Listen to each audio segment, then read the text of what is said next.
के ग्रंथों में बहुत कुछ समझाया गया। ये सब इसलिए है कि ये धरती रहने के काबिल बने। इसलिए भगवान ने अपना प्रतिनिधि गुरु के रूप में धरती पर भेजा।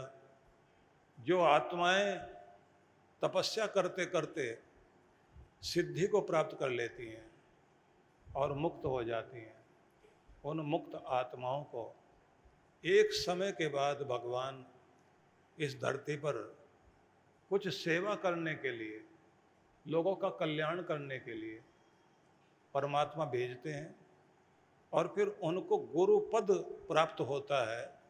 उनके गुरु के द्वारा जब उन्हें उस जगह पर पहुंचा दिया जाता है कि वो लोगों के भीतर की भक्ति को जगा सकें, जागृति ला सकें, उनके अंदर में वो परिवर्तन ला सकें कि प्रत्येक व्यक्ति अपने उस झंझट में ही पड़ा ना रहे, उस गोल घेरे में ना पड़ा रहे जिससे वो बाहर नहीं निकल पाता। उससे बाहर निकाल करके उनके अंदर की उस शक्ति को जागृत किया जाए कि प्रत्येक के अंदर एक भक्त का जन्म हो, कोई धर्मवीर बने, कोई शूरवीर बने, कोई कर्मवीर बने, कोई दानवीर बने, व्यक्ति के अंदर विशेषता जाग जाए। तो इस सब कार्य के लिए गुरु अपनी भूमिका निभाते हैं। और जब गुरु अपनी भूमिका निभाते हैं तो फिर एक प्रोटोकॉल दिया गया कि गुरु के साथ कैसे मिलना, कैसे गुरु के साथ बैठना, कैसे गुरु का ध्यान रखना। गुरु आपके मन को पकड़े, मन में सुधार लाए, और शिष्य की कोशिश होनी चाहिए अपने गुरु के तन का ध्यान रखें, उन्हें तकलीफ ना होने दें, उनको कोशिश करें सुरक्षित रहें और ज़्यादा से ज़्यादा समय तक धरतीवासियों का कल्याण करते रहें। ये शिष्य की जिम्मेदारी है। इसलिए जब जब कोई महान पुरुष धरती पर रहा और योग्य शिष्य सामने रहे तो उन्होंने अपने गुरु का बहुत ध्यान रखा। महात्मा बुद्ध इतने बड़े प्रभु का स्वरूप ही बनकर इस धरती पर आए, प्रबुद्ध आत्मा थे। तो उनके पास हजारों शिष्य थे। उनमें एक बहुत ज्ञानी शिष्य था जो बड़े सारे प्रश्न लेकर के आया था। उसने बुद्ध से कहा कि मैं बहुत सारी जिज्ञासाएं लेकर आया हूं, आप मुझे संदेश दीजिए, मेरा उद्धार कीजिए। बुद्ध ने कहा 1 साल तक चुप रहना है, 1 साल बाद पूछना।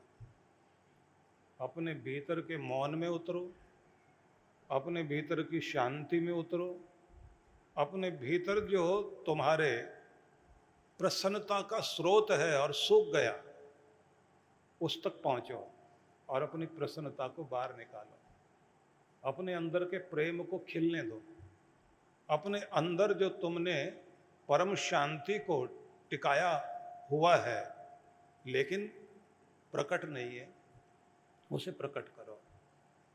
तुम्हारे अंदर की जो करुणा है वो दबी हुई है, उसे बाहर लाओ।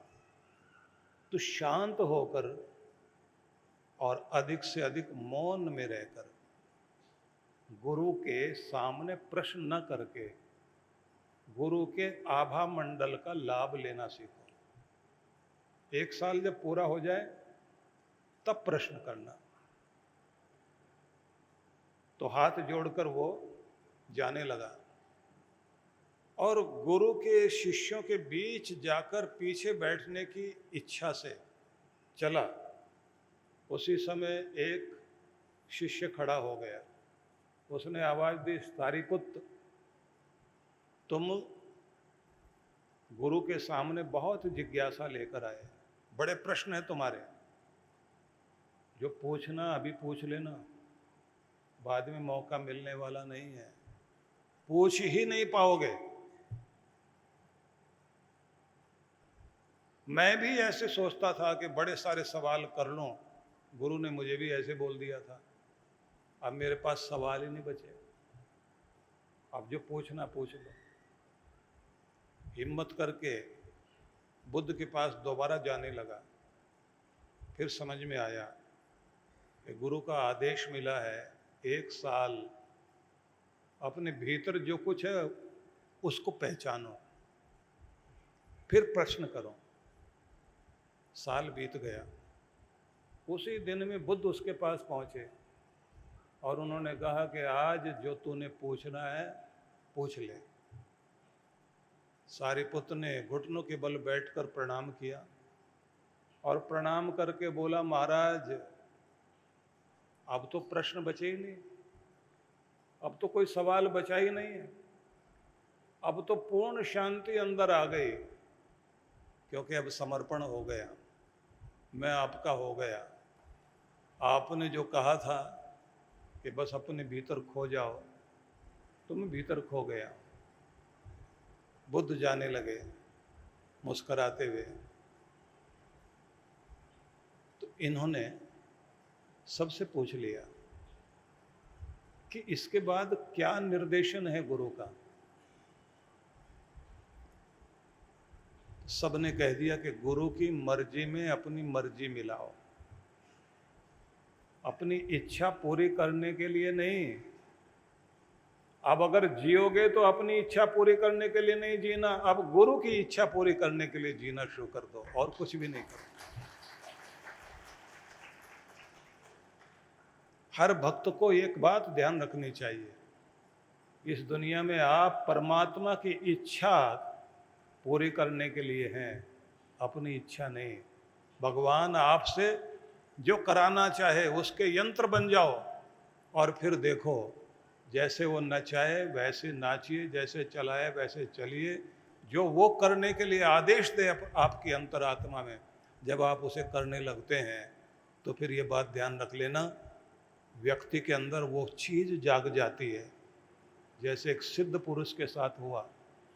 उस सिद्ध पुरुष को साधना करते करते परमात्मा की अनुभूति हुई। परमात्मा की अनुभूति हुई तो उसको विभूतियां प्राप्त हो गई। एक दिन एक देवता प्रकट हुए, उन्होंने कहा भगवान का आदेश लेकर आया हूं। उन्होंने कहा कि इसको जो ये चाहे दे दो। सिद्ध पुरुष ने कहा लेकिन मुझे तो कुछ नहीं चाहिए। कि नहीं, तुम्हारी तपस्या, तुम्हारी भक्ति ने तुम्हें उस लायक बना दिया है कि भगवान ने कहा बिना दिए मत आना। तो इन्होंने कहा पर मुझे चाहिए कुछ नहीं, मेरी कोई इच्छा ही नहीं है। देवता ने कहा तो फिर तुम्हें एक वरदान देते हैं, तुम जिसको छुओगे उसी का कल्याण हो जाएगा। इन्होंने कहा कि ये तो श्राप है, वरदान नहीं है। जिसको छूऊंगा उसका भला होगा, उसका कल्याण होगा, उसको सुख शांति प्राप्त होगी और मेरे मन में आएगा मेरे छूने से देखो इसका भला हुआ है। तो अब तक जो सीढ़ियाँ ऊंची चढ़ी थी, अहंकार आना शुरू हो जाएगा, मैं नीचे गिरना शुरू हो जाऊंगा। मुझे ऐसा कुछ नहीं चाहिए। देवता ने कहा देना तो हमको है, बिना दिए जा नहीं सकते। सिद्ध पुरुष ने कहा तो फिर एक काम करना, ये जो आप मुझे दे रहे हो ये मुझे नहीं, मेरी छाया को दो। मेरी छाया को ये वरदान दे दो, जिस पर पड़े उसका कल्याण हो जाए और मुझे ये पता ना लगे कि किसका कल्याण हुआ है और करने वाला मैं हूं।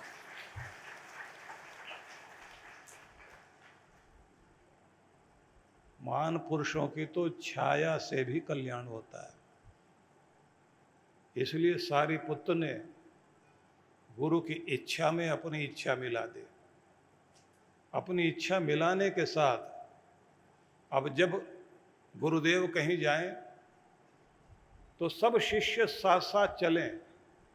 2, 4, 5 ऐसे थे जो साथ साथ आगे आगे रहते थे। जहाँ कहीं जाकर उनको रुकना होता था तो बहुत सारे लोग दौड़ दौड़ के अपने बढ़िया बढ़िया कमरे ले लें, उसमें सामान रख लें, अपना जाकर डेरा जमा लें। सारीपुत्र सबसे पीछे चलता था। उसकी जिम्मेदारी थी, किसने दी नहीं थी, हनुमान जी को किसी ने सेवा नहीं बताई, वो सेवा ढूंढते रहते थे।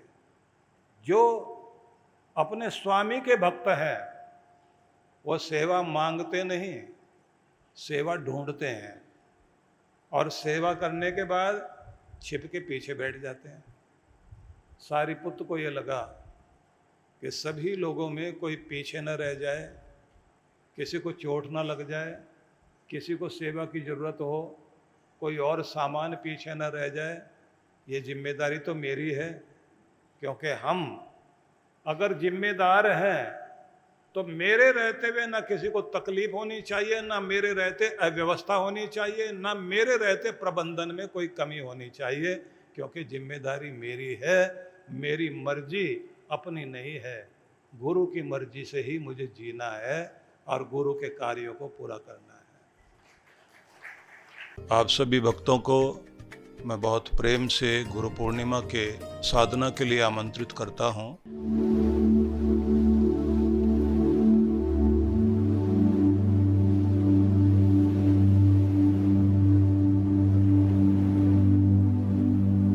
गुरु के दर्शन करने का पुण्य लाभ तो व्यक्ति को मिलता ही है, क्योंकि पूर्णिमा दर्शन करना और पूर्णिमा के अवसर पर आकर के साधना करना और गुरु का आशीष लेना, जिससे हम आत्म विश्लेषण कर सकें, आत्म सुधार कर सकें, नव निर्माण अपने जीवन का कर सकें, और उससे भी कहीं अधिक हमारे ऊपर वह गुरु कृपा हो सके, और उसके बाद इस शक्तिपात का लाभ जरूर लीजिए। तो इसलिए मैं सबको आमंत्रण दे रहा हूँ, आप अवश्य पधारें।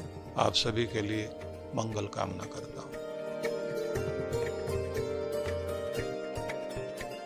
परम पूज्य श्री सुधांशु जी महाराज के पावन सानिध्य में ब्रह्मलोक आश्रम में श्री कैलाश मानसरोवर निर्माण हेतु भक्ति सत्संग दिनांक 10 और 11 जून। कार्यक्रम की रूपरेखा: 10 जून रायपुर नगर, शाम 5 से 7 बजे आशीर्वचन। स्थान: Pandit Deendayal Upadhyay auditorium, science college, GE road, Raipur, Chhattisgarh. 11 June Brahmalok Ashram, प्रातः 8:30 से 12 बजे गुरुदर्शन, चरण पादुका पूजन एवं आशीर्वचन। स्थान: ब्रह्मलोक आश्रम, ग्राम परसदा, कुम्हारी, दुर्ग। आयोजक: विश्व जागृति मिशन, छत्तीसगढ़ मंडल। परम पूज्य श्री सुधांशु जी महाराज के पावन सानिध्य में गुरु पूर्णिमा महोत्सव।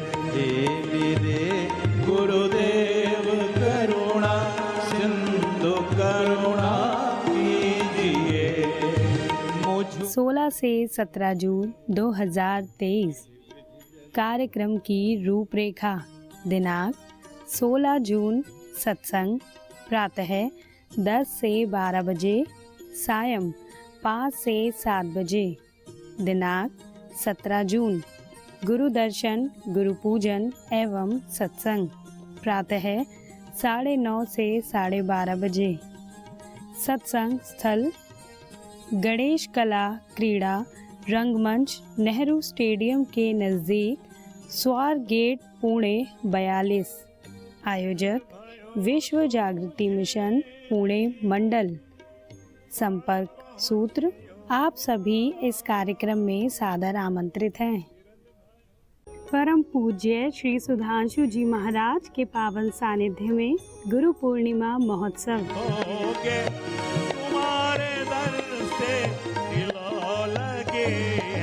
ये सब तुम्हारा करम है दाता, के बात अब तक बनी हुई है।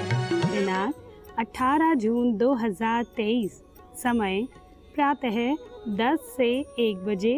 सत्संग स्थल: वरदान लोकाश्रम, काजूपाड़ा, घोड़बंदर, ठाणे रोड, मीरा रोड पूर्व, जिला ठाणे। आयोजक: विश्व जागृति मिशन, मुंबई मंडल। संपर्क सूत्र: आप सभी इस कार्यक्रम में सादर आमंत्रित हैं। ओम